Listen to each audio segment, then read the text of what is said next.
Hello welcome back to YouTube channel. അപ്പോൾ ഇന്നത്തേത് ഒരു അറബിക് ഡിഷിൻ്റെ റെസിപ്പിയാണ്. സുർബിയാൻ ബിരിയാണിയാണ് കേട്ടോ ഉണ്ടാക്കാൻ വേണ്ടിയിട്ട് പോകുന്നത്. ഫസ്റ്റ് തന്നെ ഞാൻ മീഡിയം സൈസായിട്ടുള്ള 4 സവാളാസ് കട്ട് ചെയ്ത് ഫ്രൈ ചെയ്ത് വെച്ചിട്ടുണ്ട് കേട്ടോ. അതുപോലെ തന്നെ കുറച്ച് ക്യാഷ്യും ഫ്രൈ ചെയ്ത് മാറ്റി വെച്ചിട്ടുണ്ട്. നെക്സ്റ്റ് നമ്മൾ സൺഫ്ലവർ ഓയിൽ ആഡ് ചെയ്തിട്ട് അതിലേക്ക് ചിക്കൻ ആഡ് ചെയ്യാണ് കേട്ടോ. അതിനുശേഷം കുരുമുളക് പൊടി, ആവശ്യത്തിനുള്ള ഉപ്പ്, മല്ലിപ്പൊടി, അറബിക് മസാല, മുളക് പൊടി എന്നിവ ആഡ് ചെയ്തിട്ട് മിക്സ് ചെയ്തതിന് ശേഷം ഇത് വേവിക്കാൻ വേണ്ടിയിട്ട് വെക്കുകയാണ്. പിന്നെ ഇതിലേക്ക് പൊട്ടാറ്റോ ആഡ് ചെയ്യുന്നുണ്ട് കേട്ടോ. ഞാനിവിടെ ഒരു പൊട്ടാറ്റോ മാത്രമേ ആഡ് ചെയ്തിട്ടുള്ളൂ കേട്ടോ, റൗണ്ടിൽ കട്ട് ചെയ്തിട്ട് അങ്ങനെ. അപ്പോൾ നിങ്ങൾക്ക് കുറേ പൊട്ടാറ്റോ വേണമെങ്കിൽ അങ്ങനെ ആഡ് ചെയ്യാം കേട്ടോ. ഈ ഒരു സൈസിലാട്ടോ ഞാൻ പൊട്ടാറ്റോ ആഡ് ചെയ്തിട്ടുള്ളത്.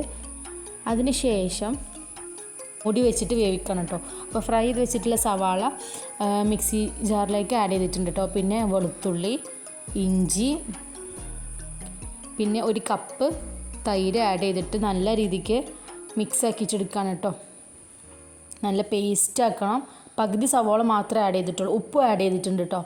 എന്നിട്ട് ഈ പേസ്റ്റ് നമ്മുടെ ചിക്കനിലേക്ക് ആഡ് ചെയ്തിട്ട് മിക്സ് ആക്കി കൊടുക്കുകയാണ് കേട്ടോ. ഇനി ഇത് മൂടി വെച്ച് വേവിക്കുകയാണ്. ഇത് ഇന്ത്യൻ ഗേറ്റിൻ്റെ ബസ്മതി റൈസാണ്, സോക്ക് ചെയ്ത് വെച്ചിട്ടുള്ളതാണ് കേട്ടോ. ഇനി വെള്ളം തിളപ്പിക്കാനുള്ള സംഭവങ്ങൾ ചെയ്യാണ് കേട്ടോ.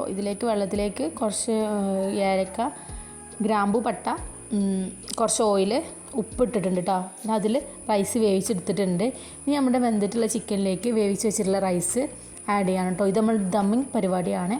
പിന്നെ ഞാനിതിലേക്ക് സാഫ്രോൺ ആഡ് ചെയ്യുന്നുണ്ട് കേട്ടോ. മിൽക്കിൽ മിക്സ് ചെയ്തിട്ട് റൈസിലേക്ക് സാഫ്രോൺ ആഡ് ചെയ്തിട്ടുണ്ട്.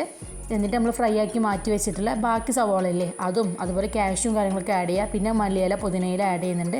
വീണ്ടും റൈസ് ഇട്ട് കൊടുത്തിട്ട് ഈ സെയിം സ്റ്റെപ്പ് ഫോളോ ചെയ്യാം കേട്ടോ. അപ്പോൾ വീണ്ടും സാഫ്രോൺ ആഡ് ചെയ്തു, സവാള ആഡ് ചെയ്തിട്ടുണ്ട്, മല്ലിയില, പുതിനയില. ഞാൻ പിന്നെ കുറച്ച് നെയ്യും ആഡ് ചെയ്തിട്ടുണ്ട് കേട്ടോ, എന്നാലും നല്ലൊരു ഫ്ലേവർ ഉണ്ടാവുള്ളൂ. അതുപോലെ പച്ചമുളക് റൈസിൻ്റെ മേലെ കുത്തി വെച്ചിട്ടുണ്ട് കേട്ടോ.